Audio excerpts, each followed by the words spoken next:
Abbeyfield. The aim of this not-for-profit organisation is to assist older people achieve a fulfilling way of life by providing sheltered housing and care. The movement exists through the goodwill and support of its volunteers and now operates in 16 countries worldwide. Abbeyfield was started in London in 1956 by Richard Carr-Gomm, a major in the Coldstream Guards. He was a volunteer social worker in Bermondsey. He began by becoming a home help, scrubbing floors. Through this work, he became concerned about the problem of sheer and utter loneliness amongst elderly and frail people. He decided to set up a sheltered house where they could live an independent lifestyle, having their own room and furnishings, whilst enjoying the benefits of community living. As live-in housekeeper, he would cook their meals and arrange household chores. And so the Abbeyfield Society was formed. The next 3 decades saw rapid expansion within the UK as more than 800 houses, including some with extra care facilities, were established.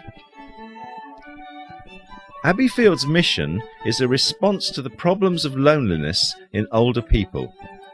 It offers the opportunity for companionship and security, recognising that older people still have an important part to play in the everyday life of their families and communities. A glimpse of life at the Carradale House in Kintyre, Scotland. The residents enjoy afternoon tea. Their housekeeper entertains them by singing a couple of Scottish ballads, with the house chairman doubling as keyboard player. Now, what do we know about older people and their requirements today? Firstly, they want to retain as much independence as possible. People are living older lives through better health, better diets and more exercise. By offering them their own accommodation in a shared house, by enabling them to make choices about many aspects of daily life, by encouraging them to continue in contact with family or friends old and new, Abbeyfield helps to preserve their independence. Secondly, older people want both privacy and companionship. Being able to withdraw, to listen to music, to write, to paint, to have hobbies is very important, but older people also seek companionship on their own terms. Establishing friendships, taking morning coffee or tea in their own room or in a communal area, playing cards or other enjoyable pursuits are all aids to well-being. Thirdly, dignity is important. One can picture the older person whose dignity is maintained. Pride in appearance, in surroundings. Respected as still having a part to play.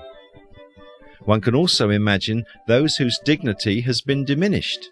Stained clothes, unwashed hair, men who never shave, etc.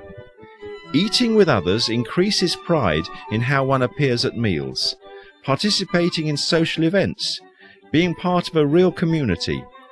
In all these ways, Abbeyfield enhances dignity. Everyone wants to feel needed, so the fourth requirement is to be involved in helping others in practical ways.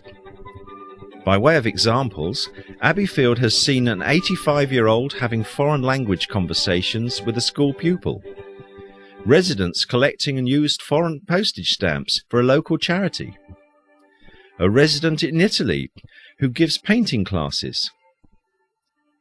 Finally, older people crave above all a sense of security and a home for life. While Abbeyfield does not guarantee the latter, it can promise a real and deep sense of security. Not to have to worry about a leaking roof, an overgrown garden, or who may knock at the outside door helps achieve this. By way of illustration, Abbeyfield residents at large. The immaculately dressed lady arranging flowers in her room in preparation to meet a visitor. The lively 88-year-old about to take an afternoon spin in her car. The retired teacher and part-time dance band pianist entertaining visitors on the piano.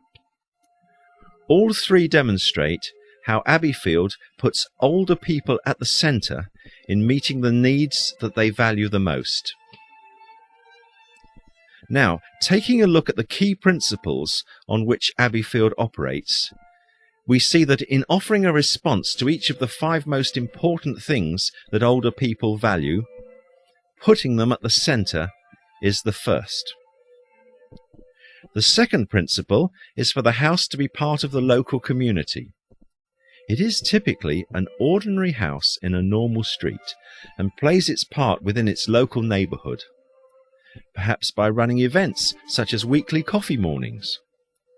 It is a local response to older people's needs and relies heavily on local people volunteering their time in a variety of ways, as committee members, fundraisers, organisers of social activities, befrienders, as advocates.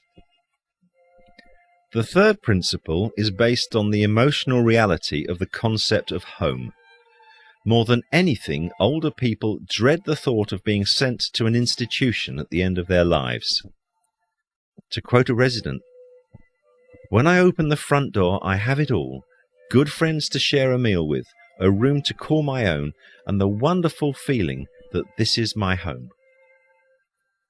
The fourth principle on which Abbeyfield operates is that of quality, sometimes through a recognised government quality assurance scheme. In today's consumerist society, potential residents and their relatives expect high standards. Such an operation also attracts the best volunteers. We picture 2 houses, in the leafy suburb of Kew, southwest London, and Entre Voisins, between neighbours, in the suburb of Etterbeek, Brussels.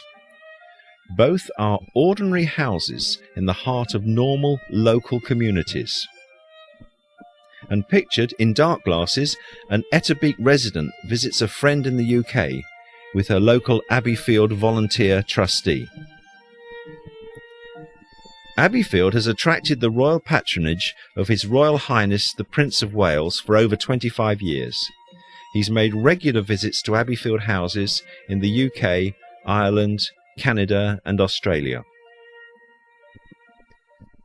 Abbeyfield's presence worldwide.